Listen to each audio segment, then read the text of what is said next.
কত দামি জাহেলেরা বোঝে না না, যাচ্ছে মোর সব নিয়ে যাও, ঈমান আমার নিও না।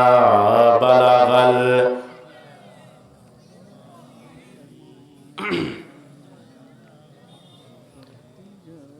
হাসুনাত জামিউ খিসালিহি,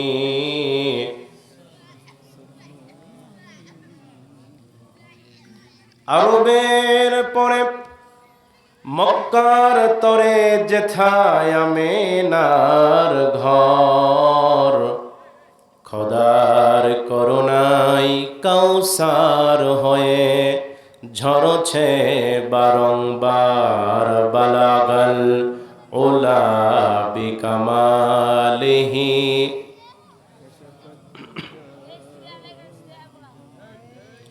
হাসুনাত জামিউ খিসালিহি।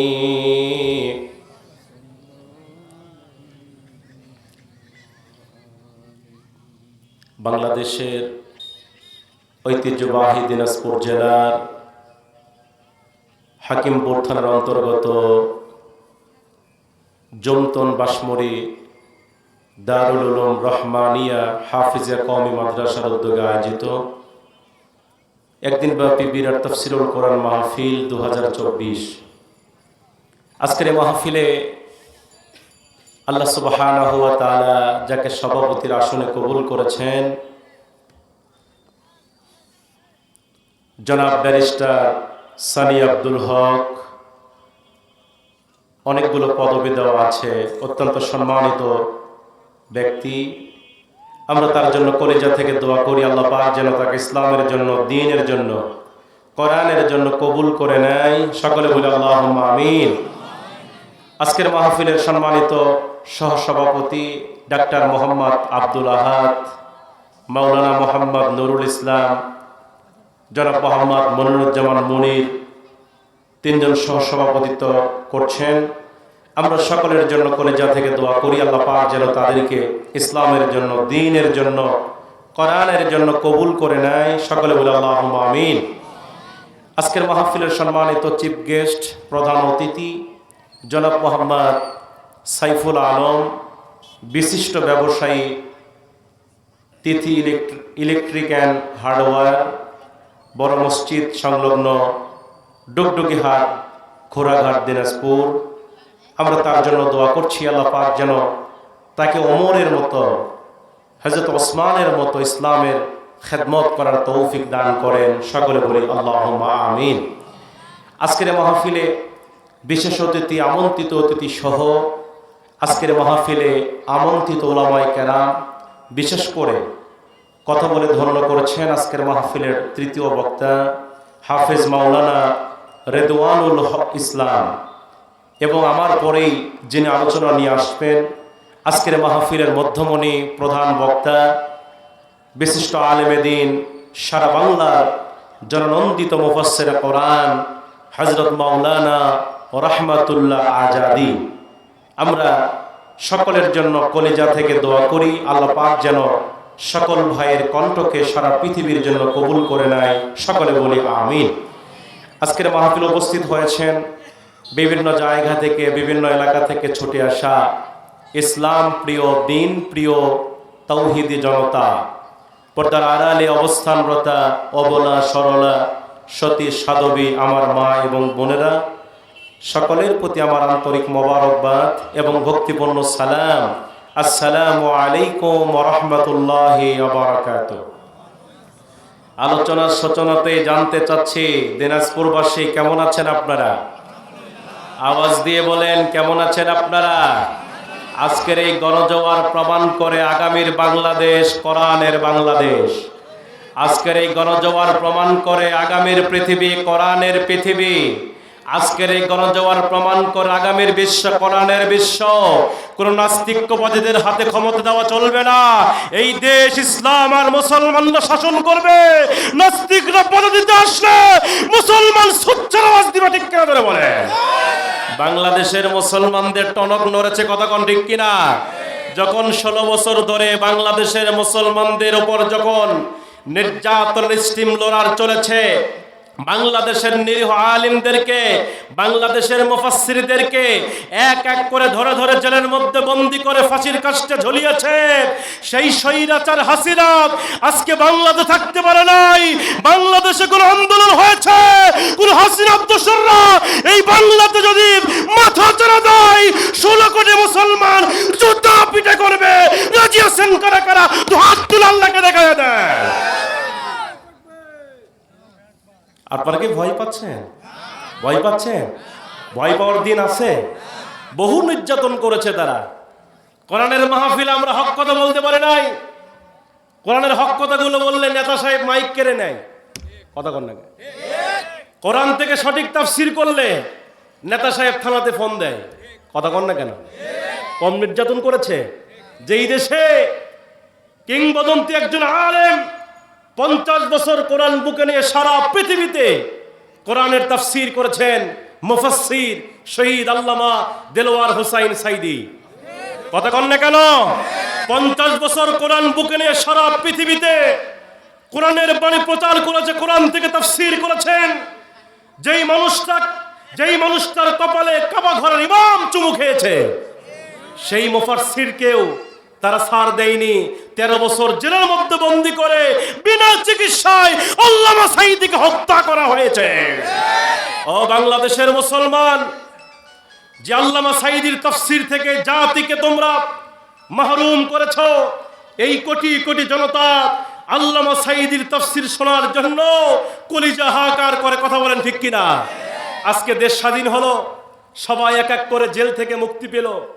রফিকুল ইসলাম মাদানী জেল থেকে মুক্তি পেল, মুফতি আমির হামজা জেল থেকে মুক্তি পেল, মামুনুল হক সাহেব জেল থেকে মুক্তি পেল, মুফতি জসিমুর রহমানী সে জেল থেকে মুক্তি পেল। কিন্তু দুঃখ আর আফসোস থেকেই গেল, যদি আজকে আল্লামা সাইদি বেঁচে থাকতো, সে জেল থেকে মুক্ত পেত, আবার লক্ষ লক্ষ কোটি কোটি মানুষের সামনে আল্লাহর কোরআন থেকে কোরআনের তাফসীর করতেন। যারা আল্লামা সাইদির তাফসীর থেকে এই জাতিকে মাহরুম করেছ, এই জাতিকে বঞ্চিত করেছ, তোমাদের বিচার এই বাংলার জমিনেই হবে। এক কথা কোন ঠিক কিনা? তাদের বিচার এই বাংলার জমিনে হবে। আল্লামা সাইদের খুনিদের বিচার চান করা করা আর একবার হাত তুলে আল্লাহকে দেখায় দেয়। তাকবীর দিতে পারেন না? ভয় পাচ্ছেন? ভয় পাচ্ছেন? ভয় পাওয়ার যাবে না, মুসলমানদেরকে এক হওয়া লাগবে। কথা কোন না কেন? আজকে আমার দেশে সব ঠিক আছে, কিন্তু মুসলমানদের একতা নাই। কথা কন না কেন? আজকে মুসলমানদের দলের অভাব নাই, এত দল মুসলমানদের। আমি বলি মুসলমানদের এক হওয়ার দরকার, কারণ মুসলমান এক না হওয়া পর্যন্ত আমাদের পার্লামেন্টে কোরআনের শাসন কায়েম হবে না। কথা বলেন না কেন? সবার আগে মুসলমানদেরকে এক হতে হবে। আমাদের রব কয়জন? এই কথা কন না, রব কয়জন? আমাদের কিতাব কয়টা? আমাদের নবী কয়জন? সব আমাদের এক, কিন্তু আমরা এক হতে পারি না। এজন্য এক হওয়ার দরকার আছে না নাই? সম্মানিত ভাইরা আমার, আমি খুব লম্বা টাইম আলোচনা করার সুযোগ হয়তো পাবো না, যেহেতু আজকের মাহফিল আমি হলাম দ্বিতীয় বক্তা। জোরে কোন কি বক্তা? সারা দেশে প্রধান বক্তা হিসাবে আলোচনা করে থাকি, যেহেতু আজকের মাহফিলের দ্বিতীয় বক্তা, সেহেতু আমার কাজ হচ্ছে হেল্পারি করা। কথা কন না কে?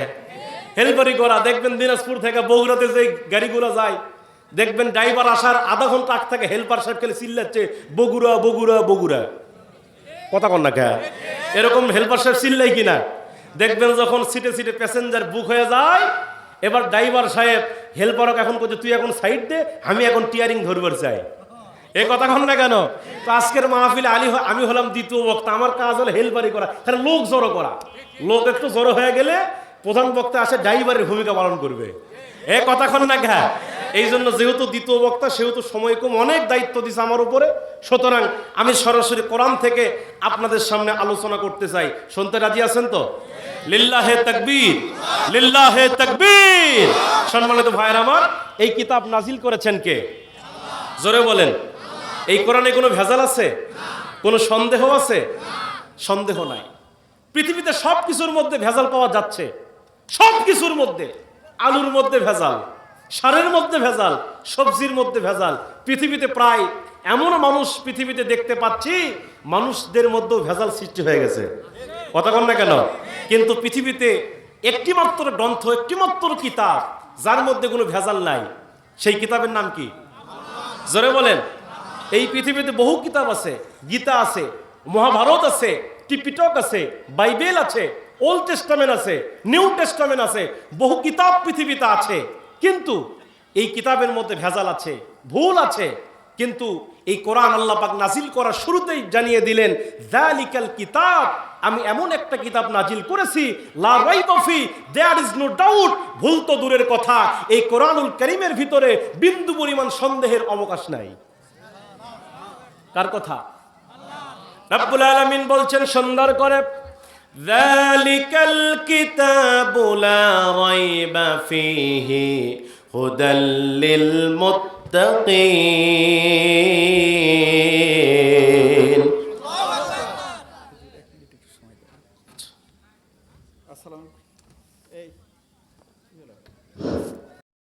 মনোযোগ, আল্লাহ রাব্বুল আলামিন বলছেন, যালিকাল কিতাবু লা রাইবা ফীহি হুদাল লিল মুত্তাকিন।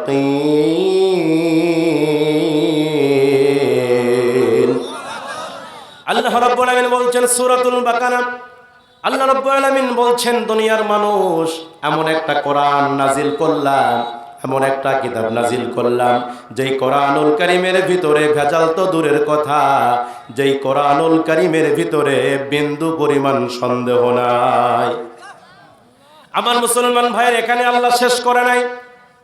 আল্লাহ পাক সূরা বাকারার ভিতরে আবারও বলছেন সুন্দর করে, ওয়া ইন কুনতুম ফি রাইবিম মিম্মা নাযালনা আলা আবদিনা ফাতু বিসূরাতিম মিন মিথলি ওয়াদউ শুহাদাআকুম মিন দুনিল্লাহ ইন কুনতুম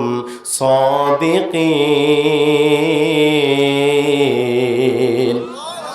আল্লাহ রাব্বুল আলামিন বলছেন, ও দুনিয়ার মানুষ, আমি আমার নবীর উপরে, আমি আমার বান্দার উপরে যেই কোরআনুল কারীম নাজিল করেছি, যেই কোরআনুল কারীম অবতীর্ণ করেছি, এই কোরআনুল কারীমের ব্যাপারে যদি তোমাদের মনের ভিতরে সন্দেহ সৃষ্টি হয়, যদি তোমাদের মনের মধ্যে এইটা যদি কাজ করে যে কোরআনে ভেজাল আছে, এই কোরআনের ভিতরে ভুল আছে, এই কোরআনের ভিতরে সন্দেহ আছে, যদি এইটা তোমাদের মনের ভিতরে এরকম কথা জাগ্রত হয়, আল্লাহ রাব্বুল আলামিন বলছেন, তাহলে তোমরা কোরআনুল কারীমের মতো একটা কোরআন তোমরা বানাও। কার কথা? আল্লাহ বলছেন, দুনিয়ার মানুষ, তোমরা একটা কোরআন বানাও। শুধু তাই নয়, এই কোরআনুল কারীমের ভিতরে সবচাইতে ছোট যেই সূরা আল্লাহ নাজিল করেছেন, যেই সূরাটির নাম হলো সূরাতুল কাউসার। জোরে কোন নাম কি? সূরাতুল কাউসার কোরআনের সবচাইতে ছোট সূরা। আল্লাহ বলছেন, যদি মনে করো কোরআনে ভেজাল আছে, কোরআনে ভুল আছে, তাহলে ছোট্ট একটা কাউসারের মতো একটা সূরা তোমরা বানাও। এই সূরা বানাতে গিয়া দুনিয়ার সকল মানুষ জিন তোমরা এক জায়গায় হয়ে একটা সূরা বানাও। ইন কুনতুম সাদিকিন, যদি তোমরা সত্যবাদী হয়ে থাকো। আল্লাহু আকবার বলে। এই যে আল্লাহ পাক আজ থেকে 1450 বছর আগে এই কোরআনের ব্যাপারে চ্যালেঞ্জ ছুড়ে দিলেন, যদি কোরআনে ভেজাল তোমরা পাও, তাহলে তোমরা কোরআনের মতো একটা কোরআন বানাও, অথবা এই কোরআনের ভিতরে সবচাইতে ছোট যেই সূরা আছে এরকম একটা সূরা তোমরা তৈরি করে বানাও। আল্লাহ বলেন, এই চ্যালেঞ্জ আমি আল্লাহ পাক 1500 বছর আগে করেছি। আজ পর্যন্ত এই চ্যালেঞ্জের মোকাবেলা কেউ করতে পারে? জোরে কোন পারে? একটা সূরা কেন একটা আয়াত পরিবর্তন করতে পারে নাই? ঠিক কিনা বলেন? একটা হরফ পরিবর্তন করতে পারে নাই। যেমন কোরআন ছিল তেমনই আছে, কিয়ামত পর্যন্ত এই কোরআনের কোনো পরিবর্তন হবে। শেষ পর্যন্ত কাফেররা বলেছিল, লাইসা হাযা ফি কালামিল বাশার, এটা মানুষের তৈরি করা কোনো কিতাব নয়, এটি মানুষের তৈরি করা কোনো গ্রন্থ নয়, যে ইচ্ছা করলেই তা তৈরি করা যাবে। কথা কোন ঠিক কিনা? সেই ভেজাল মুক্ত কোরআন থেকে যদি আলোচনা শোনা যায়, আমাদের লাভ আছে না নাই? জোরে কোন আছে না নাই? আজকে আমরা কোরআন শুনতে রাজি না, আজকে আমরা কোরআন শুনতে চাই না, আজকে আমরা কোরআন থেকে দূরে সরে গিয়েছি। পৃথিবীতে এমনও মানুষ আছে যেই মানুষ সারা জীবনেও কোরআনের একটা বিধানকে বাস্তবায়ন করার জন্য ন্যূনতম চেষ্টাও করে নাই। এমন লোক আছে না নাই? আল্লাহ পাক তাদের ব্যাপারে বলছেন সূরা তহার ভিতরে, ওমান আ'রাদা আন যিকরি ফাইন্না লাহু মাঈশাতান দনকা। আল্লাহ বলেন যারা কোরআনের উপদেশ থেকে, কোরআনের নসিহত থেকে যারা মুখ ফিরিয়ে নিবে, আল্লাহ পাক বলেছেন তাদের জন্য এই দুনিয়াতে তাদের জীবনটাকে সংকীর্ণ করে দেওয়া হবে। কার কথা? আপনি কোরআন থেকে দূরে সরে যাবেন, আপনার দুনিয়ার জীবিকা সংকীর্ণ হয়ে যাবে, দুনিয়াতে আপনি শান্তি পাবেন না, আপনার জীবনের সমস্ত কিছু আল্লাহ পাক সংকীর্ণ করে দিবেন। শুধু তাই নয়, ওয়া নাহশুরুহু ইয়াউমাল কিয়ামাতি আমা। আল্লাহ বলেন কিয়ামতের ময়দানে এই সকল ব্যক্তিদেরকে অন্ধ করে উঠানো হবে। কি করে উঠানো হবে? অন্ধ করে। সম্মানিত ভাইরা আমার, এই কোরআন মেনেছে সাহাবীরা। সাহাবীদের ইতিহাস পড়ে দেখেন, এই কোরআন মানার কারণে তাদের মর্যাদা আল্লাহ কোথায় নিয়ে গিয়েছেন। এই কোরআন মানার কারণে সাহাবীরা বাড়ি ছেড়েছেন, গাড়ি ছেড়েছেন, বাপ মা ছেড়েছেন, সন্তান ছেড়েছেন, তারপরও কোরআন ছাড়ে নাই। আল্লাহু আকবার বলেন, কোরআন ছাড়ে নাই। বিশ্বনবীর একজন সাহাবী যার নাম ছিল হযরত আব্দুল্লাহ, ইসলাম গ্রহণ করার পূর্বে তার নাম ছিল আব্দে উজ্জা। জোরে বলেন নাম কি? আব্দে উজ্জা। ছোট্ট থেকে চাচার বাড়িতে থাকতেন, বাবা মারা গেছে, মা বয়োবৃদ্ধা, ৮০ বছরের বুড়ি মা। চাচার বাড়িতে লালিত পালিত হচ্ছিলেন, চাচার সম্পদ দেখাশোনা করেন। আব্দুল উজ্জা আস্তে আস্তে বড় হয়, চাচার সম্পদগুলো দেখাশোনা করেন। আব্দে উজ্জা হঠাৎ করে তিনি কোনো একদিন খবর পেলেন এই মক্কাতে একজন নবী আগমন করেছে, যার নাম হচ্ছে মুহাম্মদ। সুবহানাল্লাহ বলেন। তার নাম কি? নাম মুহাম্মদ। সে সুন্দর সুন্দর কথা বলে, সে আল্লাহর কথা বলে, সে ভালো কথা বলে। আব্দে উজ্জা এই খবর যখন তার কানে আসলো, তিনি মনে মনে চিন্তা করলেন যে লোকটা ভালো কথা বলে, সুন্দর কথা বলে, তার নাকি চেহারাও সুন্দর। সুবহানাল্লাহ কোন। আমার নবীর চেহারা কেমন ছিল? সুন্দর চেহারা। কেমন সুন্দর! আম্মা জান আয়েশা বলছেন এই পৃথিবীর একটা চাঁদ আছে। পৃথিবীর কি আছে? পৃথিবীর একটা চাঁদ আছে, আর আমার চাঁদ আছে, আমার একটা চাঁদ আছে, যেই চাঁদ আমার ঘরেই থাকে, যার নাম মুহাম্মদ। সুবহানাল্লাহ। চাঁদেরও কলঙ্ক আছে, কিন্তু আমার নবীর সৌন্দর্যের মধ্যে কোনো কলঙ্ক নাই।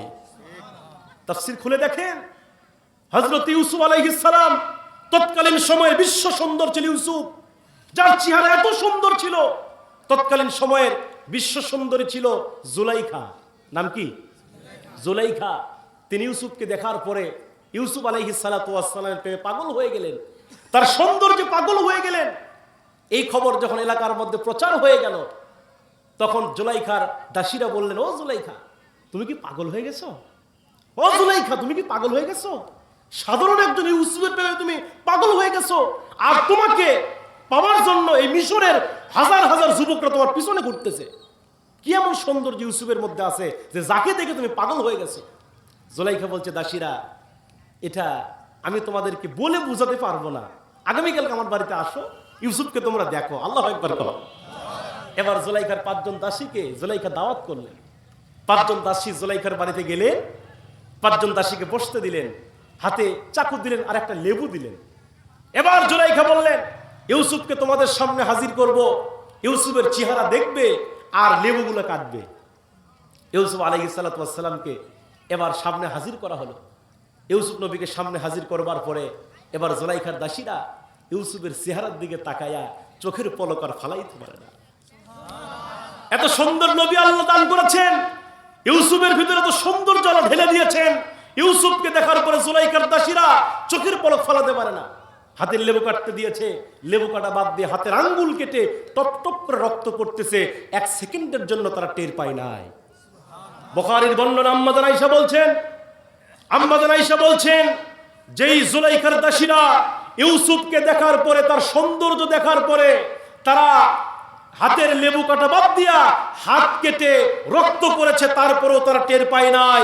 ওই জুলাইখার দাসীরা যদি একটা বারের জন্য আমার বিশ্বনবীকে দেখতো, তারা হাত নয়, হাত কাটতে কাটতে কলিজা পর্যন্ত কেটে ফেলতো, তারপরেও তারা টের পাইতো না। এত সৌন্দর্য আল্লাহ আমার রাসূলকে দান করেছেন। নবীজির চেহারা সুন্দর, কোরআন তেলাওয়াত করেন সুমধুর কণ্ঠে, যার কোরআন তেলাওয়াত শোনার জন্য মক্কার কাফেররা পর্যন্ত তার বাড়ির কোনায় দাঁড়িয়ে থাকতেন। ঠিক কিনা বলেন? আমার মুসলমান ভাইয়েরা, গভীর মনোযোগ। যেহেতু আমার সময় কম, লম্বা আলোচনা টানতে পারবো না। আমার মুসলমান ভাইরা, এই খবর যখন পৌঁছে গেল, হযরত আব্দুল উজ্জা তিনি মনে মনে চিন্তা করলেন, এই মক্কাতে একজন মানুষ আগমন করেছে যার নাম হলো মুহাম্মদ, যার চেহারা সুন্দর, সে ভালো ভালো কথা বলে, আমি তার সঙ্গে দেখা করব, তার সঙ্গে সাক্ষাৎ করব। আব্দুল উজ্জা সিদ্ধান্ত নিয়ে তিনি একদিন আমার নবীজির বাড়িতে গেলেন। আমার নবীজি সেদিন কোরআন তেলাওয়াত করছিলেন। আমার নবীজির কোরআন তেলাওয়াত শোনার সঙ্গে সঙ্গে আব্দুল উজ্জা পাগল হয়ে গেলেন। নবীজি যখন কোরআন তেলাওয়াত করতেন, মনে হতো আসমান থেকে কোরআন নাজিল হতেছে। এত সুন্দর কণ্ঠে আমার নবীজি কোরআন পড়তেন। এই কোরআন তেলাওয়াত শুনে আব্দুল উজ্জা পাগল হয়ে গেলেন।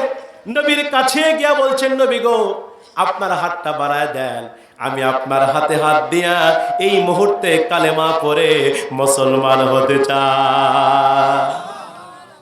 আব্দুল উজ্জা মুসলমান হয়ে গেলেন, ঈমান গ্রহণ করলেন। আমার নবীজির কাছ থেকে তিনি বিদায় নিয়ে চলে গেলেন, আর কোনো দেখা করলেন না, তার সঙ্গে আর সাক্ষাৎ হলো না। চলে গেলেন আব্দুল উজ্জা তার চাচার বাড়িতে। চাচার বাড়িতে যাওয়ার পরে চাচার সঙ্গে খাবার খাইতেছিলেন দুপুরবেলা। এমন সময় আব্দুল উজ্জা চাচাকে ডেকে ডেকে বলছে, আমার চাচা, আপনি তো ঈমান গ্রহণ কখনো করেন নাই, আপনি তো কখনো ঈমানের ধারের কাছে আসেন নাই। আমি আপনাকে দাওয়াত দিচ্ছি, আপনি মূর্তি পূজা ছেড়ে দেন, আপনি দুনিয়ার সকল বাতিল অপশক্তি ছেড়ে দিয়া এক আল্লাহর উপর ঈমান আনেন, এক আল্লাহর উপরে কালেমা পড়ে মুসলমান হয়ে যান। এই কথা যখন আব্দুল উজ্জা তার চাচাকে বলতেছিলেন, চাচা তখন আব্দুল উজ্জাকে ডাক দিল, আব্দুল উজ্জারে, তোর জবানে এমন কথা কেন? এমন কথা তুই কেন বলতেছিস? তুই কি মুসলমান হয়েছিস নাকি? আব্দুল উজ্জা বললেন, চাচা গো, হ্যাঁ আমি মুসলমান হয়েছি। চাচা রাগান্বিত হয়ে গেল আর বলে, আব্দুল উজ্জা রে, তোর কি কপাল তুই ভাঙবি নাকি? তোর কি মাথা খারাপ হয়ে গেছে নাকি? তুই আমার বাড়িতে থাকিস, আমার বাড়িতেই খাবার খাস, আমার বাড়িতে আমার সম্পদ দেখাশোনা করিস, আর তুই আমার অনুমতি ছাড়া কালেমা পড়ে মুসলমান কেন হয়েছিস বল? কেন তুই কালেমা পড়ে মুসলমান হয়েছিস বল? এই মুহূর্তে কালেমা ছেড়ে দে, এই মুহূর্তে ঈমান ছেড়ে দিয়া আবার তুই বেঈমান হয়ে যা।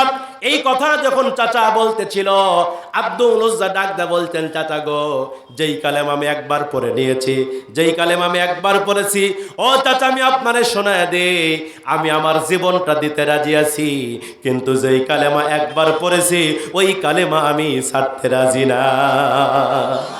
আল্লাহু আকবার বলে, কেমন ঈমান দেখেন। ও চাচা, আমার জীবনটা দিতেও রাজি আছি, যদি বলেন জীবনটা দিতে হবে, আমার জীবন দিয়ে দিব, কিন্তু যেই কালেমা, যে ঈমান আমি গ্রহণ করেছি, আমি এই কালেমা ঈমান ছাড়তে পারবো না। সুবহানাল্লাহ। এরকম ঈমান কি আমাদের? কথা কন না গে? এখন থেকে কিছু লোক দল পরিবর্তন করিচ্ছে, কথা কয় না বারে, দল পরিবর্তন করিচ্ছে ঠেলার নাম। এরকম মুনাফিক আছে না নাই? 17 বছর চামচামি করছে, এলাকার মধ্যে কে কে ইসলামী আন্দোলন করে ওদের লিস্ট কে দিছে থানায়? এই সামসারা দিছে। কথা কন না কে? রাতের বেলা ঘুমাতে দেয় নাই, এই সামসারা থানায় গিয়ে লিস্ট দিত। হ্যাঁ, কতে কলিকাতা বুঝাইতো। কথা কন না কেন? এই সামসারা থানায় গিয়ে আলিমদের নামে লিস্ট দিত, এরাই গিয়া মাহফিল গুলোকে বন্ধ করে দিত। কথা কন ঠিক কিনা? এদের কাছে এমন সময় দেখেছি, এই সকল সামসারা, এই সকল ক্লিকবাজেরা বড় বড় নেতাদের মাথাকে ধোলাই করেছে। এ কথা বলেন না কেন? এরা এখন দেখেছেন কত দল পরিবর্তন করতেছে। এরকম আছে না নাই? আমার মুসলমান ভাইয়েরা, জাতি তোমাদেরকে চিনে, তোমাদের নামেরও একটা লিস্ট হবে। আমার ভাইয়েরা, তোমাদের নামেরও লিস্ট হবে।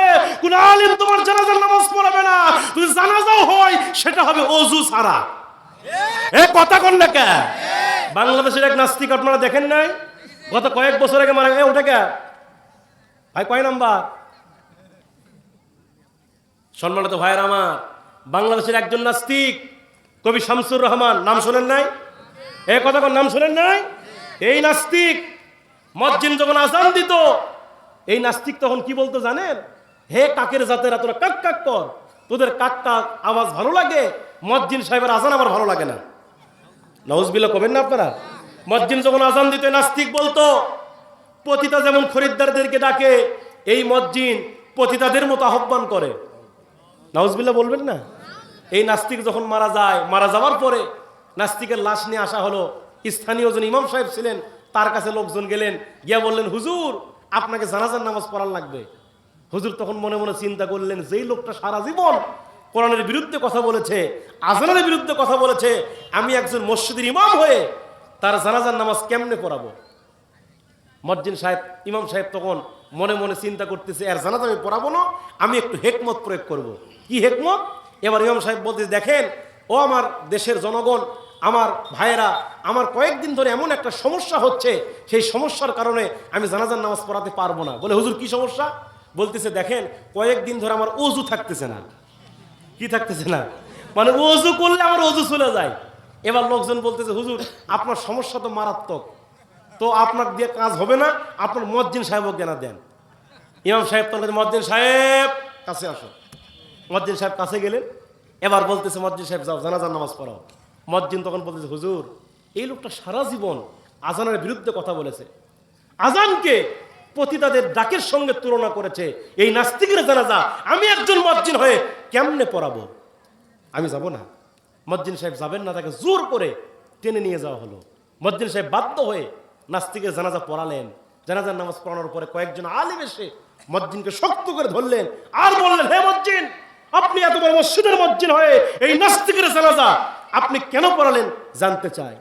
মজ্জিন তখন করছে, হুজুর ওস্তাদের মেয়ের শ্বাস রাত্রিতে জানাজা পড়াছে ঠিক আছে, কিন্তু ওযু করিনি। এ কথা বললে কে? আজকেও যারা আলিমদের লিস্ট, এই সামসারা যারা আলিমদের লিস্ট থানায় দিয়েছে, এদের একটা লিস্ট তৈরি করে, এরা মারা যাবে কিন্তু এদের ওযু হবে না। কথা কোন ঠিক কিনা? সম্মানিত ভাইয়েরা আমার, বহু নির্যাতন তারা করেছে, ঠিক কিনা বলেন? আমার মুসলমান ভাইয়েরা, আব্দুল উজ্জা বলছে, চাচা আমি আমার জীবনটা দিতেও রাজি আছি, কিন্তু যে কালেমা আমি একবার পড়েছি এই কালিমা আমি ছাড়তে রাজি। আমার মুসলমান ভাইয়েরা গভীর মনোযোগ। আব্দুল উজ্জা যখন এই কথা বললেন, চাচা আমি যেই কালেমা একবার গ্রহণ করেছি সেই কালিমা আমি ছাড়বো না। চাচা ডাক দেয়া বলেন, আব্দুল উজ্জা রে, ও আব্দুল উজ্জা, তুই যদি কালেমা না ছাড়িস তাহলে আমার সম্পদগুলো আমারে ফিরাইয়া দে। আমি তোরা যে সম্পদগুলো দিয়েছি, আমি তোরা যে অর্থ দিয়েছি, যেই ধন সম্পদ আমি তোরে দিয়েছি, সেগুলো ফিরাইয়া দে, ফেরত দে। আব্দুল উজ্জা বললেন, চাচা গো, ও চাচা, আমি ইমানের জন্য আপনার সম্পত্তিগুলো আমি ফেরত দেওয়ার জন্য প্রস্তুত হয়ে আছি, আমি আপনার সম্পদগুলো ফিরাইয়া দেব। আব্দুল উজ্জা তার চাচার দেয়া সমস্ত সম্পত্তি আব্দুল উজ্জা তিনি ফিরিয়ে দিলেন। ফিরিয়ে দেওয়ার পরে আব্দুল উজ্জা চাচাকে লক্ষ্য করে বলছেন, চাচা গো, আমি আপনার বাড়িতে আর থাকতে চাই না, আপনি আমার বিদায় দিয়ে দেন, আমি আপনার বাড়িতে আর কোনোদিন আসবো না চাচা, আমি এই মুহূর্তে আমি নবীজির কাছে চলে যাব, চাচা আমি আর কোনোদিন আসবো না। এই কথা যখন আব্দুল উজ্জা বলে, চাচার বাড়ি থেকে যখন বিদায় নিয়ে যখন রওনা করবে, চাচার বাড়ি থেকে যখন বিদায় নিয়ে তিনি যখন রাস্তা দিয়ে হেঁটে হেঁটে যাবে, এমন সময় চাচা পিছন থেকে আবার ডাক দেয়া বলছে, আব্দুল উজ্জারে শোন শোন। এই কথা যখন বলেছে, আব্দুল উজ্জা আবার চাচার কাছে গেলেন। চাচার কাছে গিয়ে বলতে, চাচা কি বলেন?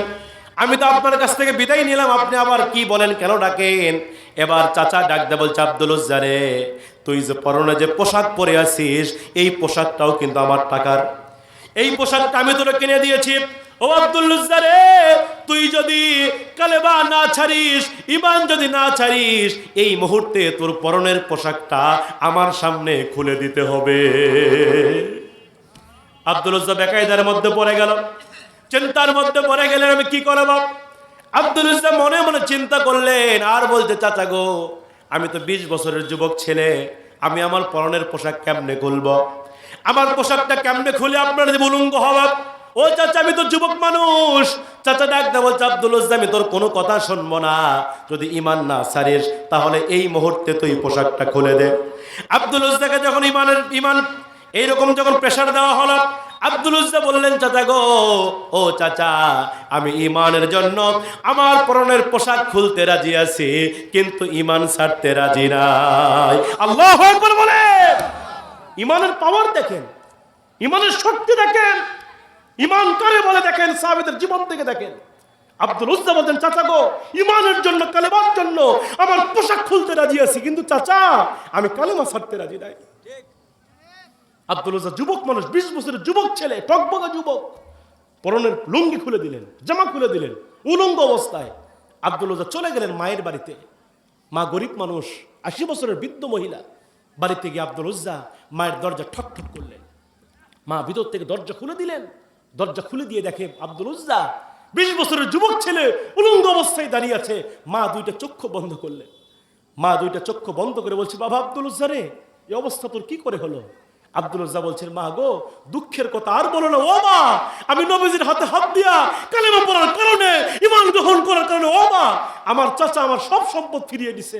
এমনকি মা, আমার পরনে একটা জামা ছিল, এই জামা পর্যন্ত আমার চাচা আমার কাছ থেকে খুলে নিয়েছে। মা ঘরের মধ্যে গেলেন, একটা কম্বল ছিল, 2টা টুকরা করলেন, করে কম্বলটা দিলেন, এক টুকরা দিয়ে ইজ্জত ঢাকলেন, আরেকটা টুকরা দিয়ে সতক ঢাকলেন।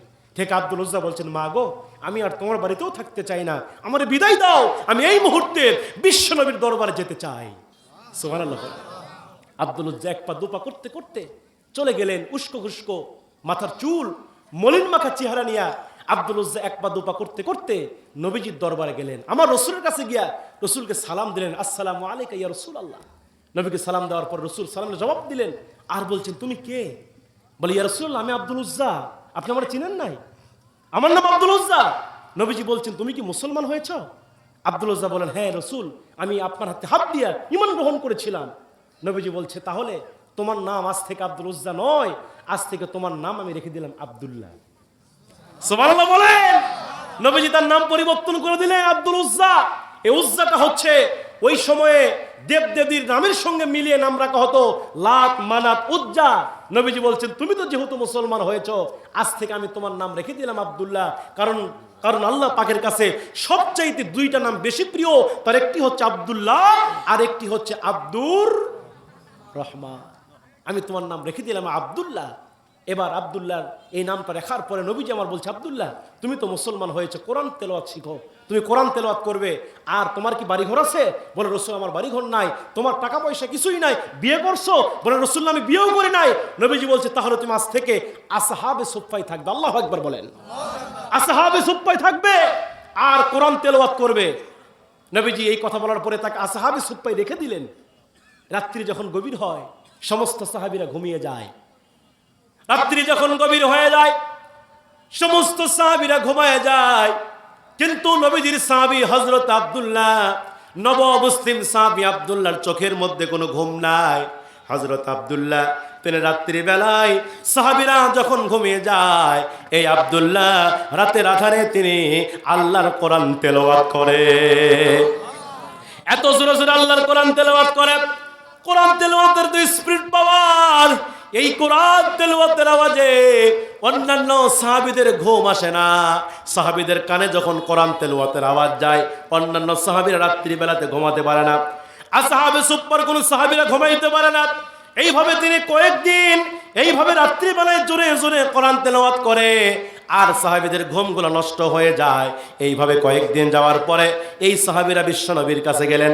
আমার নবীজির কাছে গিয়ে বলছে, রাসূলুল্লাহ, ইয়া হাবিবাল্লাহ, নবী গো, আপনার নব মুসলিম সাহাবী হযরত আব্দুল্লাহ রাত্রিবেলা এত জোরে জোরে আল্লাহর কোরআন তেলাওয়াত করে, যেই কোরআন তেলাওয়াত করার কারণে রাত্রিতে আমাদের ভালো মতো ঘুম হয় না, আমরা রাত্রিতে ঘুমাতে পারি না।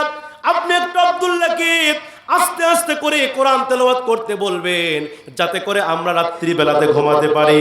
এই কথা যখন সাহাবীরা বললেন, আমার নবীজি বললেন, সাহাবীরা রে, তোমরা আব্দুল্লাহকে চিল্লাইতে নিষেধ করো না, আব্দুল্লাহকে চিল্লাইতে বাধা দিও না। ও আমার সাহাবীরা, তোমরা জানো না আমার আব্দুল্লাহর ঈমানটা কত দামি ঈমান।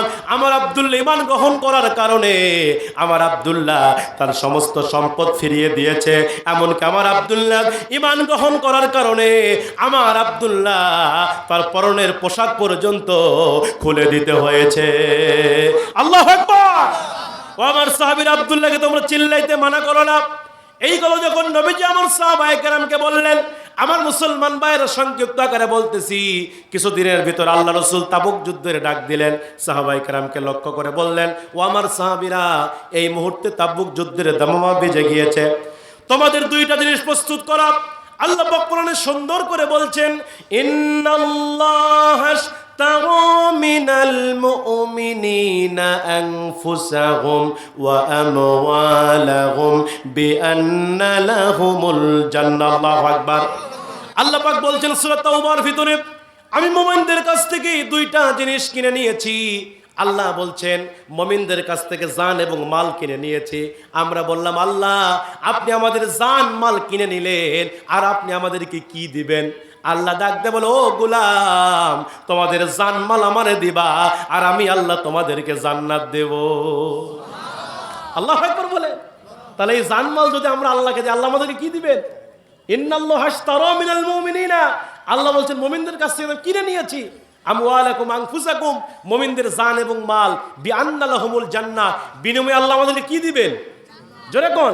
সাহাবায়ে কেরামকে রাসূল বলছে, সাহাবীরা তোমরা দুটো জিনিসই প্রস্তুত করো, তোমাদের মাল প্রস্তুত করো আর তোমাদের জান প্রস্তুত করো। এই মুহূর্তে যুদ্ধের ময়দানে যেতে হবে, তোমাদের মালগুলো এক জায়গায় করো। আমার নবীজি ঘোষণা দিয়ে দিলেন। সাহাবীরা কি করলেন? তারা মাল দেওয়া শুরু করলেন। আবু বকর সিদ্দিক তিনি মাল দিলেন, হযরত ওসমান তিনি মাল দিলেন, হযরত আলী তিনিও মাল দিলেন, এমনকি মহিলা সাহাবীরা পর্যন্ত নাকের ফুল গলার হার খুলে খুলে যুদ্ধের ময়দানে দিয়ে দিলেন। সমস্ত সাহাবীরা যখন দান করেছে, দানের স্তূপ যখন হয়ে গেছে, আল্লাহর নবী দেখতেছে পাশে দাঁড়িয়ে ওই নবমুসলিম সাহাবী আব্দুল্লাহ হাউমাউ করে কান্না করতেছে। নবী আমার তার কান্নার সাউন্ড শোনার পরে আমার নবী যে আব্দুল্লাহর কাছে গেলেন। আব্দুল্লাহর কাছে গিয়ে আমার রাসূল আব্দুল্লাহকে লক্ষ্য করে বলছে, আব্দুল্লাহ রে, তুমি এখানে দাঁড়িয়ে দাঁড়িয়ে কান্না করছো কেন? সমস্ত সাহাবীরা তো দান করতেছে, আর তুমি এখানে দাঁড়িয়ে দাঁড়িয়ে কেন কান্না করো বলো? আব্দুল্লাহ ডাকতে বলছেন, রাসূলুল্লাহ, ইয়া হাবিবাল্লাহ, নবী গো, ও নবী, আজকের এই যুদ্ধের ময়দানে আপনি সমস্ত সাহাবীদেরকে দান করার জন্য বলেছেন। ও নবী, আজকের এই যুদ্ধের ময়দানে সমস্ত সাহাবীরা দান করেছে, সমস্ত পুরুষ সাহাবীরা দান করেছে, এমনকি মহিলা সাহাবীরা পর্যন্ত দান করেছে। কিন্তু নবী, আমি এত গরিব সাহাবী, ও নবী, আমার কাছে একটা দিরহামও নাই যেটা আমি যুদ্ধের ময়দানে দান করব। আমি যুদ্ধের ময়দানে কিছুই দিতে পারি না, এই জন্য আমি হাউমাউ করে কান্না করি। তবে নবী, আপনি আমার জন্য দোয়া করবেন। আল্লাহ তো বান্দার দুটো জিনিস চেয়েছে, একটি মাল চেয়েছে আর একটি জান চেয়েছে। কিন্তু রাসূল, আমার তো মাল দেবার মতো নাই, কিন্তু আমার একটা জান আছে। আল্লাহর কাছে দোয়া করে দেন, আজকের এই তাবুক যুদ্ধের ময়দানে আমি আমার এই জানটা আল্লাহর জন্য যেন দিতে পারি। এই কথা যখন আব্দুল্লাহ রাসূলকে বললেন, আমার নবীজি বলছে, আব্দুল্লাহ, যাও যাও, গাছের একটা বাকল আনো। বিশ্বনবীর সাহাবী হযরত আব্দুল্লাহ তিনি মুহূর্তের মধ্যে দৌড় মারলেন, গাছের একটা বাকল আনলেন। আমার নবীজি আব্দুল্লাহর এই জায়গাতে গাছের বাকলটা পরায় দিলেন। গাছের বাকলটা পরায় দেওয়ার পরে আমার নবীজি দুইটা হাত তুলে আল্লাহর কাছে দোয়া করছে, আল্লাহ, আমি আব্দুল্লাহর প্রতি রাজি আছি, আব্দুল্লাহর প্রতি খুশি আছি। আল্লাহ, তুমিও আব্দুল্লাহর প্রতি রাজি খুশি থাকো। আমি আব্দুল্লাহর রক্তকে কাফেরদের জন্য হারাম করে দিলাম। ইয়া আল্লাহ, আপনি আব্দুল্লাহর রক্তকে কাফেরদের জন্য হারাম করে দেন। এই দোয়া যখন আমার নবীজি করতেছিল, আব্দুল্লাহ আবার হাউমাউ করে কান্না শুরু করে দিল। নবীজি আমার আব্দুল্লাহকে ডেকে বলে, আব্দুল্লাহ রে, আবার কেন হাউমাউ করে কান্না শুরু করলা জানতে চাই। আব্দুল্লাহ ডাকতে বললেন, ইয়া রাসূলুল্লাহ, ইয়া হাবিবাল্লাহ, করেন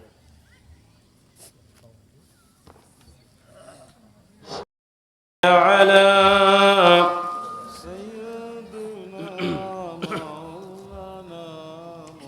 وعلى آل سيدنا আমাকে শহীদ করে সেই মিছিলে শামিল করে নিও। যেই মিছিলের নেতা আমির হামজা, খোবায়েব খাব্বাব, খোদার ছিল যারা অতি প্রিয়, শামিল করে নিও। বলেন, আমাকে শহীদ করে সেই মিছিলে শামিল করে নিও। লিল্লাহে তাকবীর। তাহলে আমাদের মানতে হবে কোন কোরআন? জোরে কোন? মানতে হবে কি? আল কোরআন। এই কোরআন যদি আমরা মানতে পারি, আমাদের জীবনে সফলতা আসবে। দেখেন সাহাবীরা কিভাবে কোরআন মেনেছে, কোরআনের বাস্তব রূপরেখা এই জমিনে কায়েম করেছেন। আমার ভাইয়েরা, আজকে সাহাবীদের রক্তের বিনিময়ে আজকে আমরা মুসলমান হয়েছি, এই স্বাধীন দেশ পেয়েছে। কথা বলেন ঠিক কিনা? কথা বলেন ঠিক কিনা? সাহাবীরা জীবন দিয়েছে, রক্ত দিয়েছে ইসলাম জমিনে প্রতিষ্ঠার জন্য। সাহাবীরা বাড়ি ছেড়েছেন, ঘর ছেড়েছেন, স্ত্রীকে বিধবা করেছে, সন্তানকে এতিম করেছে, তারপর কোরআনের বিজয়ের পক্ষে সাহাবীরা ছিলেন। কথা বলেন ঠিক কিনা? ও বাংলাদেশের মুসলমান, আজকে আপনাদের কি হলো? আজকে ফিলিস্তিনের দিকে তাকিয়ে দেখেন। আজকে আমরা মুসলমান, বাংলাদেশের মুসলমান, আজকে আমরা শান্তিতে ঘুমাচ্ছি, কিন্তু ওই ফিলিস্তিনের ছোট্ট ছোট্ট বাচ্চাকে নৃশংসভাবে হত্যা করা হচ্ছে। কথা বলেন ঠিক কিনা? ওই ফিলিস্তিনের বাচ্চারা খাবার দেখলাম, একটা রুটির ভিতরে রক্ত লেগে আছে, একটা পুরীর খাদ্যের ভিতরে রক্ত লেগে আছে। সেই ফিলিস্তিনের ছোট্ট ছোট্ট শিশু বাচ্চাদেরকে হত্যা করতেছে। আর তারপর আজকে আমার বাংলাদেশের মুসলমানদের অন্তরের মধ্যে একটু জ্বালা হয় না? কথা বলেন ঠিক কিনা? ও বাংলাদেশের মুসলমান, আপনাদেরকে জাগ্রত করতে চাই, আপনাদের ইমানকে জাগ্রত করেন, আপনাদের ইমানকে জিজ্ঞাসা করেন, আল্লাহর কাঠগড়ে আপনি কি জবাব দিবেন? একজন মুসলমান ভাইকে, একজন মুসলমান ইমানদারকে নিরীহভাবে হত্যা করা হচ্ছে, গুম করা হচ্ছে। আপনি তার পক্ষে ন্যূনতম একটা প্রতিবাদ করতে পারেন না, আবার নিজেকে দাবি করেন মুসলমান। আপনি মুসলমান নয়, আপনি নামধারী মুনাফিক। এ কথা বলেন ঠিক কিনা? আপনি মুনাফিক হয়ে বসে আছেন আর মনে মনে চিন্তা করতেছেন, মসজিদের কোনায় খালি জিকির করতেছেন সুবহানাল্লাহ 99 কোটি হচ্ছে। কথা কয় না বারে? কইতে আমি তো জান্নাতে গেছি, প্রত্যেকদিন সুবহানাল্লাহ কই, এত সুবহানাল্লাহ কই জান্নাত পাবো না? তোমার চাইতে বেশি সুবহানাল্লাহ বলেছে আবু বকর সিদ্দিক। এ কথা কন না কেন? তোমার চাইতে বেশি সুবহানাল্লাহ বলেছে ওসমান, তোমার চাইতে বেশি সুবহানাল্লাহ বলেছে হযরত ওমর। ওমরের জীবনের দিকে তাকায় দেখেন, অর্ধ পৃথিবী শাসন করেছে, অর্ধ পৃথিবীর খলিফা ছিলেন হযরত ওমর। যে ওমর, যার নেতৃত্বে তিনি মনে মনে চিন্তা করতেন, আমার রাষ্ট্রের ভিতরে যদি একজন কুকুর না খেয়ে মারা যায়, কাল কিয়ামতের ময়দানে আল্লাহর আদালতে আমি ওমরকে দাঁড় করানো হবে। 24 ঘন্টার ভিতরে 2 ঘন্টা ঘুমাতেন। কয় ঘন্টা? 2 ঘন্টা ঘুমাতেন, আর বাকি 22 ঘন্টা দেশের জনগণের খবর নিতেন। এরা তো হচ্ছে নেতা। কথা কন না কে? আর আমাদের দেশের নেতা হাইব্রিড নেতা। কথা কয় না মানে? হ্যাঁ, এমন নেতা আছে হয়তো দিনাজপুরে এই এলাকায় নাই, আমার বগুড়াতে আছে। এমন নেতা আছে এক ওয়াক্ত নামাজ পড়ে না, কিন্তু সামনে নির্বাচন আসলে নামাজ ছাড়ে না। কথা কন না কে? এত নামাজ, এতই নামাজ, খালি নামাজের দাওয়াত। জীবনে টুপি পড়তে দেখি নাই, কিন্তু নির্বাচন আসলে মাথায় একটা টুপি লাগায়, ফাইন একটা টুপি, আবার পাঞ্জাবি পরে, মাঝে মাঝে তসবিহ টিপে। কথা কন না কে? মনে হচ্ছে জিবরাইলের খালাতো ভাই। এ কথা কন না কে? এমন নেতা আছে নির্বাচনের আগে এক আসরের নামাজ 4 বার পর্যন্ত পড়ে। কয়বার? আসরের সময় হয়ে গেছে, নেতা সাহেব বের হয়েছে ভোট চাওয়ার জন্য, গিয়ে দেখে একটা বাজার, বিশাল বাজার, লোকজন থেকে গোল মিটিং করতেছে, বলতেছে ভাইরা আমার, আপনারা এখানে কি করতেছেন? বলে বসে আছি। বলে আপনারা কি আসরের নামাজ পড়ছেন? বলে না। বলতেছে আগে নামাজ, আগে কি? আগে নামাজ পড়তে হবে, আল্লাহর হুকুম, চলেন মসজিদে নামাজ পড়ি। নেতা সাহেব এবার সেই লোকজনকে নিয়ে আসরের নামাজ জামাতের সাথে আদায় করছে। নামাজ পড়ার পরে নেতা সাহেব ভোট চাইলো। ভোট চাওয়ার পরে কিছু দূর সামনে গেছে, গিয়ে দেখে আরেকটা বাজার, লোকজন বসে আছে। বলতেছে ভাইরা আমার, আপনারা কি আসরের নামাজ পড়েছেন? বলে না। বলে আগে নামাজ, আগে কি? আগে নামাজ, আগে আল্লাহর হুকুম। নেতা সাহেব ওখানেও গিয়ে আসরের নামাজ জামাতে পড়ছে। এই কথা কন দেখা, এইভাবে এক আসরের নামাজ 4 বার পর্যন্ত আমার দেশের নেতারা পড়ে। এই কথা কন না কেন? দেখবেন নেতারা কত স্লোগান দেয়, নির্বাচনে কত ওয়াদা দেয়। যদি আপনারা আমাকে নির্বাচিত করেন, যদি আপনারা আমাকে জয়যুক্ত করেন, আপনাদের এইটা দিব, সেইটা দিব, সব দিব রড দিয়া। কি দিয়া? কিন্তু নেতা সাহেব নির্বাচিত হওয়ার পরে রড দেয় না, ওই খালি রডের বদলে জনগণ খালি একা এলা বাস দেয়। এ কথা করলে কেন? এরকম নেতা আছে না নাই? আপনিও তো ভালো না, ওই পাতি নেতার পিছনে, ওই বেনামাজি নেতার পিছনে আপনিও তো স্লোগান ছাড়িয়েছেন, এক কাপ চা খাওয়ার লোভে আমার নেতার চরিত্র ফুলের মতো পবিত্র, নামাজ পড়ে না 1 ওয়াক্ত, আর গাঞ্জা খাইছে 4 ওয়াক্ত। কথা কন না কেন? আপনাকে সিদ্ধান্ত নিতে হবে, ওই সকল নেতাকে তালাক দিয়ে এই কোরআনের নেতাকে আদর্শ হিসেবে আপনাকে মানতে হবে। ঠিক কিনা বলেন? যেই নেতা কোরআন চাই, যেই নেতা ইসলাম চাই, যেই নেতা কোরআনের শাসন চাই, যেই নেতা মদিনাওয়ালা নবী আদর্শ বাস্তবায়ন করতে চায়, এমন নেতার পিছনে থাকার দরকার আছে না নাই? জোরে করে আছে না নাই? এমন নেতাকে আপনাকে নির্বাচিত করতে হবে, যেই নেতা কোন আইন চায়, যেই নেতা রাষ্ট্র ক্ষমতায় গেলে ইসলাম জমিনে বাস্তবায়ন করবে, কোন আইন প্রতিষ্ঠা করবে। আল্লাহ তো সেই কথাটি সূরা হাজ্জের 41 নম্বর আয়াতে বলেছেন, যদি মুমিনরা রাষ্ট্র ক্ষমতা পায়, এই মুমিনরা সর্বপ্রথম 4টি কাজ করবে। জোরে কোন কয়টি? আমার কথা কি বুঝতে কষ্ট হচ্ছে? কষ্ট হচ্ছে? মুমিনরা রাষ্ট্র ক্ষমতায় গেলে মুমিনরা 4টি কাজ করবে। আল্লাহ বলছেন, আল্লাযীনা ইম্মাক্কান্নাহুম ফিল আরদি ওয়া আকামুস সালাওয়া ওয়া আতাবুজ যাকা ওয়া আমারু বিল মা'রুফ ওয়া নাহী আনিল মুনকার। আল্লাহু আকবার। আল্লাহ বলছেন মুমিনরা রাষ্ট্র ক্ষমতা পাইলে 1 নম্বর তারা নামাজ প্রতিষ্ঠা করবে। কি করবে?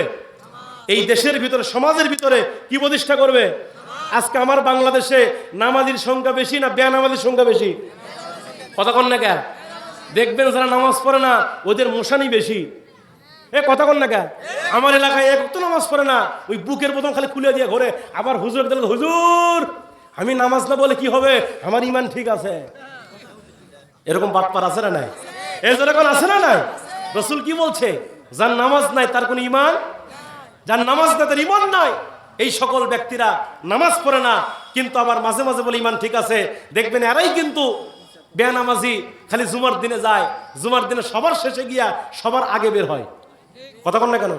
ইমাম সাহেব যদি বয়ানে একটু 5 মিনিট লম্বা করে, ও খালি মানে সিগন্যাল দিচ্ছে, হুজুর সময় কিন্তু 5 মিনিট পার হয়ে গেছে, আপনি সময়ের দিকে তাকান। এরকম আছে না নাই?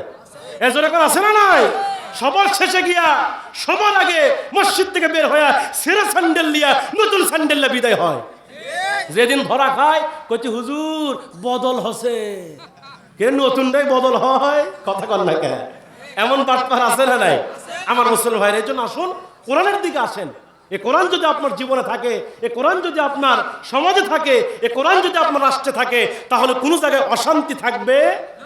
আল্লাহ রাব্বুল আলামিন সাহাবীদের জীবন থেকে আলোচনা করছিলাম, যেই সাহাবীদের ইমানটা কত দামি দেখেন। আমার মুসলমান ভাইরা, আল্লাহ রাসূল আব্দুল্লাহর জন্য দোয়া করছে, মনে আছে নাকি? আব্দুল্লাহর জন্য রাসূল আমার দোয়া করছে, আল্লাহ ইয়া আল্লাহ আমি আব্দুল্লাহ রক্তকে কাফেরদের জন্য হারাম করে দিলাম, আমি আব্দুল্লাহ রক্তকে কাফেরদের জন্য হারাম করে দিলাম, আল্লাহ তুমিও তার রক্তকে হারাম করে দাও। নবী যখন এই উল্টা দোয়া করলেন, হযরত আব্দুল্লাহ হাউমাউ করে কান্না শুরু করে দিল। নবী আমার আব্দুল্লাহকে ডেকে বলছে, আব্দুল্লাহ রে তুমি আবার হাউমাউ করে কেন কান্না করো, তোমার কি হলো? আব্দুল্লাহ ডাকতে বলছেন, রাসূলুল্লাহ ইয়া হাবিবাল্লাহ, নবী গো আমি চাইলাম যুদ্ধের ময়দানে শহীদ হতে, আমার এই জীবনটা আল্লাহর জন্য দিতে চাইলাম, কিন্তু আপনি আমার রক্তকে হারাম করলেন কেন? আমার রক্তকে কাফেরদের জন্য হারাম করলেন কেন? ও নবী আপনি যেই দোয়াটা করেন সেই দোয়াটা আল্লাহ পাক সঙ্গে সঙ্গে কবুল করে নেন। আপনি আমার রক্তকে হারাম করে দিয়েছেন, সুতরাং আমি বিশ্বাস করি আমি এই যুদ্ধের ময়দানে শহীদ হতে পারবো না, আমি শাহাদাতের পেয়ালা পান করতে পারবো না, আমি গাজী হয়ে বাড়িতে ফিরে আসবো, কিন্তু নবী আমার তো তামান্না আমি শহীদ হব, আমার এই জীবনটা আল্লাহর জন্য দেব। এই কথা যখন আব্দুল্লাহ বলতেছিল, আমার নবীজি বলছে, আব্দুল্লাহ রে তুমি তোমার কান্না বন্ধ করে দাও, চোখের পানিগুলো মুছে ফেলো, কান্না বন্ধ করে দাও। আব্দুল্লাহ আমি রাসূল বলতেছি, আব্দুল্লাহ তোমার কলিজার ভিতরে জিহাদের তামান্না থাকার কারণে, তোমার কলিজার ভিতরে ঈমানের তামান্না থাকার কারণে, তোমার কলিজার ভিতরে শাহাদাতের তামান্না থাকার কারণে, আব্দুল্লাহ রে তুমি যদি বাড়িতে জ্বর হয়েও মারা যাও, আল্লাহ রাব্বুল আলামিন তোমাকে শহীদি মৃত্যু হিসাবে কবুল করে নেবে। আল্লাহু আকবার বলেন। আব্দুল্লাহ তুমি টেনশন করো না। নবী যখন এই কথা বললেন, হযরত আব্দুল্লাহ তিনি আবার মনে মনে চিন্তা করলেন, ঠিক আছে নবীজি যেই কথা বলেছে তা তো আল্লাহ অবশ্যই কবুল করে নেবেন। আব্দুল্লাহ যুদ্ধের ময়দানে যেতে পারলেন না, হঠাৎ করে আব্দুল্লাহ অসুস্থ হয়ে পড়লেন। আব্দুল্লাহ অসুস্থ হয়ে গেলেন, গায়ে জ্বর, ভীষণ জ্বর গায়ে। আব্দুল্লাহ তিনি দুনিয়া থেকে বিদায় নিয়ে চলে গেলেন, মৃত্যুবরণ করলেন। এই খবর নবীজির কানে পৌঁছে গেল, আমার নবীজির কানে পৌঁছে গেল। নবী আমার সাহাবায়ে কেরামকে নিয়ে আব্দুল্লাহর জানাজার নামাজের জন্য হাজির হলেন। নবী আমার নিজে আব্দুল্লাহর জানাজার নামাজের ইমামতি করলেন। নবী আমার জানাজার নামাজ পড়ায় দিয়া আমার নবী আব্দুল্লাহর কবরের মধ্যে নবী আমার নিজে নামলেন। নবী আমার নিজে আব্দুল্লাহর কবরের মধ্যে নামলেন। দুইজন সাহাবী ওমর, হযরত আবু বকর, এই দুইজন সাহাবী আব্দুল্লাহ লাশটা কবর পর্যন্ত পৌঁছায় দিলেন। কবরের মধ্যে লাশটা যখন রাখা হলো, আমার নবীজি লাশটা রিসিভ করে কবরের মধ্যে রেখে দিলেন। কবরে মাটি দেওয়া হলো, সাহাবীরাও মাটি দিলেন, সমস্ত সাহাবীরা মাটি দিলেন, নবী আমার মাটি দিলেন। মাটি দেওয়ার পরে আমার নবীজি দুইটা হাত তুলে আব্দুল্লাহর জন্য আল্লাহর কাছে দোয়া করছে, আল্লাহ আজকের এই সন্ধ্যা পর্যন্ত আমি আব্দুল্লাহর প্রতি রাজি ছিলাম, আজকের এই সন্ধ্যা পর্যন্ত আমি আমার আব্দুল্লাহর প্রতি রাজি খুশি ছিলাম, আল্লাহ আপনি আব্দুল্লাহর প্রতি রাজি হয়ে যান, আব্দুল্লাহর প্রতি আপনি খুশি হয়ে যান। এই দোয়া যখন আমার নবীজি করতেছিল, পাশে দাঁড়িয়ে ছিল আব্দুল্লাহ ইবনে মাসউদ, চোখের পানি বের করে হাউমাউ করে কান্না করছে আর বলতেছে, আল্লাহ আজকের লাশটা যদি আব্দুল্লাহর না হইয়া আমি আব্দুল্লাহ ইবনে মাসউদের হতো, না জানি আমার কপালটা বড় ধন্য হয়ে যেত। সুন্নাতে নয় শুধু দাওয়াতের মেহমান, সুন্নাতে নয় শুধু খাওয়া শেষে মধুপান, আরো কিছু সুন্নাত আছে তুমি জানো কি, জানলেও জীবনে কখনো তা মানো কি। ঠিক কিনা বলেন? সুন্নাতে কোরআনের সমাজ বিনির্মাণে বহির সকল পথ বাড়িয়ে চলা, সুন্নাতে দাওয়াতে দিনের পাশাপাশি ইসলাম রক্ষায় হাতে তলোয়ার তোলা। সুন্নাত শুধু নয় নমনীয় আলাপন, আরো সুন্নাত হলো হুঙ্কার গর্জন। সুন্নাত শুধু নয় পাগড়ি মাথায় দেয়া, আরো সুন্নাত হলো রাষ্ট্রনায়ক হওয়া। মহাব্বতে তার সুদিনের সাথী তুমি, মহাব্বতে তার সুদিনের সাথী তুমি, দরদিনেও তার পাশে থাকো কি, আরো কিছু সুন্নাত আছে তুমি জানো কি, জানলেও জীবনে কখনো তা মানো কি। জোরে বলেন মারহাবা। আমার মুসলমান ভাইয়েরা আমার, এই জন্য সাহাবীরা কোরআন মেনেছে। সাহাবীদের ঈমানটা কত দামি ছিল দেখেন। ও মুসলমান ভাইয়েরা, আব্দুল্লাহ তিনি বাতিলের কাছে মাথা নত করে নাই। শুধু আব্দুল্লাহ নয়, নবীজির সমস্ত সাহাবীরা তারা ঈমানের বলে বলিয়ান ছিলেন। শুধু পুরুষ সাহাবীরা নয়, মহিলা সাহাবীরা পর্যন্ত। যেমন মহিলা সাহাবী নবীজি আমার কোনো একটা যুদ্ধের ময়দানে আমার নবীজি যাইতেছিলেন, হঠাৎ করে একজন মহিলা সাহাবী তার ছোট্ট একটা কোলের বাচ্চা নিয়ে নবীজির সামনে হাজির হয়ে গেলেন। আমার নবীজির সামনে হাজির হয়ে আমার নবীকে লক্ষ্য করে বলছেন, ইয়া রাসূলুল্লাহ, ইয়া হাবিবাল্লাহ, নবী গো, আমার স্বামী দুনিয়াতে জীবিত নাই, আমার বড় কোনো সন্তান জীবিত নাই। ইয়া রাসূলুল্লাহ, আমার একটা ছোট্ট বাচ্চা আছে, এই বাচ্চাকে আমি যুদ্ধের জন্য অক্ষ করে দিলাম, যুদ্ধের জন্য কুরবানি করে দিলাম, আপনি এই বাচ্চাকে নিয়ে যুদ্ধের ময়দানে যাবেন। আমার নবীজি ছোট্ট বাচ্চা কোলের মধ্যে নিলেন। নেওয়ার পরে নবী বলছে, ও মহিলা সাহাবী রে, তুমি তো ছোট্ট বাচ্চাকে আমার কোলের মধ্যে উঠায় দিলা, তুমি তো ছোট্ট বাচ্চাকে যুদ্ধের জন্য আমার কাছে দিলা, তোমার এই ছোট্ট বাচ্চা যুদ্ধ করতে পারবে না, তোমার এই ছোট্ট বাচ্চা যুদ্ধের কৌশল বুঝবে না, আমি তোমার বাচ্চাকে নিয়ে ঝামেলার মধ্যে পড়ে যাব, যাও তোমার বাচ্চাকে নিয়ে তুমি চলে যাও, তোমার বাচ্চা তো যুদ্ধ করতে পারবে না। এই কথা যখন আমার রাসূল মহিলাকে লক্ষ্য করে বললেন, সঙ্গে সঙ্গে মহিলা সাহাবী চোখের পানি বের করে আল্লাহ রাসূলকে ডাক দিয়ে বলছে, রাসূলুল্লাহ, ইয়া হাবিবাল্লাহ, নবী গো, আপনাকে যখন যুদ্ধের ময়দানে কাফেররা ডান দিক থেকে তীর মারবে, আপনাকে যখন কাফেররা বাম দিক থেকে তীর মারবে, আপনাকে যখন কাফেররা সামনে দিক থেকে তীর মারবে, আমার এই ছোট্ট বাচ্চাকে আপনি তলোয়ারের আঘাতে ধরবেন, আপনি তীরের আগে ধরবেন, তার হিসাবে আমার বাচ্চাকে ব্যবহার করবেন, আমার সন্তান রক্তাক্ত হয়ে দুনিয়া থেকে বিদায় নিয়ে চলে যাবে, কিন্তু নবী আপনি বেঁচে থাকবেন, এটাই হলো আপনার প্রতি আমার ভালোবাসা। কয়জন সাহাবীর কথা বলবো ভাইয়েরা আমার, এই কোরআনটা তারা মেনেছিল নবীজির সাহাবীরা। নবীজি বদর যুদ্ধের ডাক দিলেন, যেই বদর যুদ্ধে মুসলমানদের সংখ্যা ছিল মাত্র 313, আর কাফেরের সংখ্যা ছিল 1000, কয় হাজার? আর মুসলমানদের সংখ্যা মাত্র 313 জন। মুসলমানদের সৈন্যে অস্ত্র কম, সবকিছু নবীজির কম। নবীজির কাছে দুইটা সাহাবী গেলেন, ছোট্ট দুইটা সাহাবী, একজনের নাম ছিল মুআজ, আরেকজনের নাম ছিল মাস, আপন দুই ভাই। এই ছোট্ট দুই ভাই গিয়া নবীজির কাছে গিয়ে বলছে, রাসূলুল্লাহ, আমরা শুনতে পেলাম বদর যুদ্ধে নাকি মুসলমানদের সৈন্য নাই, বদর যুদ্ধে নাকি মুসলমানদের সৈন্য কম। ও নবী, যদি আপনি অনুমতি দেন, আমরা দুই ভাই এই বদর যুদ্ধে অংশগ্রহণ করতে চাই। সুবহানাল্লাহ বলেন।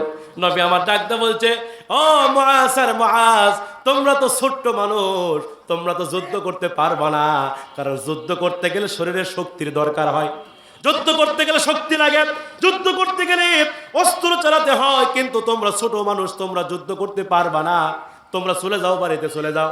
এই কথা যখন আমার নবীজি বললেন, এবার দুই ভাই, বড় ভাই ডাক দাও যে, রাসূলুল্লাহ, আমি তো বয়সে বড়, আপনি আমার অনুমতি দেন, আমি যুদ্ধের ময়দানে যাব। আমার ভাই ছোট, তার অনুমতি দিয়েন না, আপনি আমার অনুমতি দেন, আমি যুদ্ধে যাব। ছোট ভাই ডাক দেয় বলছে, নবী গো, ও বয়সের দিক থেকে বড় হলে কি হবে, ওর চাইতে কিন্তু আমার শক্তি কোনো অংশে কম নাই। আল্লাহু আকবার বলেন। ছোট ভাই যখন এই কথা বললো, বড় ভাই এই কথা বললো, দুই ভাই যখন এইরকম বলে করছে, আমার নবী যাদের ইমাম দেখে অবাক হয়ে গেলেন। নবীজি আমার মুস্কি মুস্কি হাসে আর বলে, ও মুআজ আর মাজ রে, তোরা তো ছোট্ট দুই মানুষ, ছোট্ট দুই ভাই, তোরা তো দুই ভাই যুদ্ধে যাইতে চাস, এই মুহূর্তে আমি তোদের মাঝে দেখতে চাই, এই মুহূর্তে তোরা কুস্তি শুরু করে দে, লড়াই করা শুরু করে দে, কুস্তি লাগ, যে কুস্তিতে জিতে যাবে, মারামারিতে জিতে যাবে, আমি রাসূল তারে যুদ্ধের জন্য অনুমতি দিয়ে দিব। আল্লাহু আকবার। নবী যখন এই কথা বললেন, মুহূর্তের ভিতরে দুই ভাই, ছোট ভাই বড় ভাই, এক অপরকে চাপটে ধরলেন, মারামারি শুরু হয়ে গেল, লড়াই শুরু হয়ে গেল। বড় ভাই ছোট ভাইরে মারতে মারতে ছোট ভাইরে তলে ফালাইছে, কারণ বড় ভাইয়ের গায়ে শক্তি কম না বেশি? বয়সে বড় হলে শক্তি একটু বেশি হবে, ঠিক কিনা বলেন? ছোট ভাইরে মারতে মারতে বড় ভাই তলে ফেললেন। ছোট ভাইয়ের বুকের ওপর বড় ভাই বসে গেছে। বড় ভাই যখন ছোট ভাইয়ের বুকের ওপর বসে গেছে, এবার ছোট ভাই নিচে পড়ে বড় ভাইয়ের কাল্লাটা টেনে আনলেন। আল্লাহু আকবার বলেন। বড় ভাইয়ের কাল্লাটা টেনে আনে ছোট ভাই বড় ভাইয়ের এই কানের সাথে মুখটা লাগায় বলছে, ফিস ফিস করে বলছে, ও বড় ভাই রে, আমরা একসঙ্গে খাবার খেয়েছি, আমরা একসঙ্গে নামাজ আদায় করেছি, আমরা একসঙ্গে গোসল করেছি, একসঙ্গে নবীজির দরবারে এসেছি। ও বড় ভাই রে, আমরা দুই ভাই একসঙ্গে সব কাজ করি। ও বড় ভাই, তুই কি আমার একাই রেখে যুদ্ধের ময়দানে গিয়া শহীদ হয়ে আমার আগে জান্নাতে যাবি নাকি?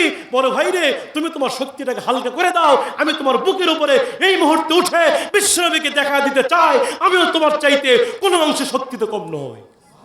আল্লাহু আকবার বলেন। ঈমান কারে বলে দেখেন, এই কোরআন তাদের সিনার ভিতরে ছিল। আল্লাহু আকবার বলেন। এই কোরআন ছিল তাদের সিনার ভিতরে। এই কোরআন যারা মেনেছে তাদের ঈমান বেড়েছে, ঠিক কিনা বলেন? আল্লাহ তো সূরা আনফালে বলেছেন, ইন্নামাল মুমিনুনা আল্লাযীনা ইযা যুকিরাল্লাহু ওয়াজিলাত কুলুবুহুম ওয়া ইযা তুলিয়াত আলাইহিম আয়াতুহু যাদাতহুম।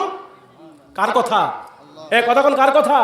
আল্লাহ বলছেন মুমিন তো তারাই, ইন্নামাল মুমিনুন, মুমিন তো তারাই, আল্লাযীনা ইযা যুকিরাল্লাহ, যাদের সামনে আল্লাহর নাম উচ্চারণ করা হলে ওয়াজিলাত কুলুবুহুম, তাদের অন্তর কার ভয়ে প্রকম্পিত হয়? কার ভয়ে? এই যে কোরআন শুনতেছেন, অন্তরে ভয় আসতেছে কিনা? আল্লাহর কসম করে বলছে, যাদের অন্তরে ভয় সৃষ্টি হচ্ছে, আল্লাহর কথা শোনার পরে যাদের অন্তরে ভয় পয়দা হচ্ছে, আপনি ঈমানদার। আপনি কি? আপনার মধ্যে ঈমান আছে, কিন্তু যারা কোরআন শোনার পরেও যাদের অন্তরের মধ্যে আল্লাহর ভয় সৃষ্টি হচ্ছে না, এরা কখনো ঈমানদার হতে, এরা আর আবু জেহেলের মধ্যে কোনো পার্থক্যই নেই। কথা বল না কেন? কারণ আবু জেহেলও সারা রাত কোরআন শুনছে, সারা রাত ধরে নবীজির বাড়ির ঘরের কোনায় দাঁড়িয়ে দাঁড়িয়ে কোরআন শুনছে, আবার সকালবেলা মিছিল বের করছে মুহাম্মাদের ফাঁসি যায়। এ কথা বল না কেন? আজকে আমার বাংলাদেশে কিছু লোক আছে, এরা দেখবেন মাহফিলে যায়, মাহফিল শোনে, আবার দেখবেন এরা বাতিল দলের পিছনে ঘোরে। কথা বলেন না কেন? কোরআন শোনে ওয়াজ মাহফিলে, আবার তারা গিয়ে দেখবেন কোরআনের বিরুদ্ধে আইন পাশ করে। এ কথা বল না কেন? আপনি কোরআন শুনবেন সারা রাত ধরে, আর পার্লামেন্টে গিয়া কোরআন বিরোধী আইন পাশ করবেন, আপনার চাইতে বেঈমান আর কেউ হতে পারে না। কথা বলেন ঠিক কিনা? এই জন্য মুসলমান ভাইরা, আমার ঈমান দেখছিল সাহাবীদের, মুমিন তো তারাই যাদের অন্তরে আল্লাহর কোরআন শুনলে কি সৃষ্টি হয়ে যায়? ভয় সৃষ্টি হয়ে যায়। ওয়া ইযা তুলিয়াত আলাইহিম আয়াতুহু, আর আল্লাহ বলছেন যারা আমার আয়াত শোনে, কি শোনে? আয়াত। আয়াত মানে কি বোঝেন? নিদর্শন।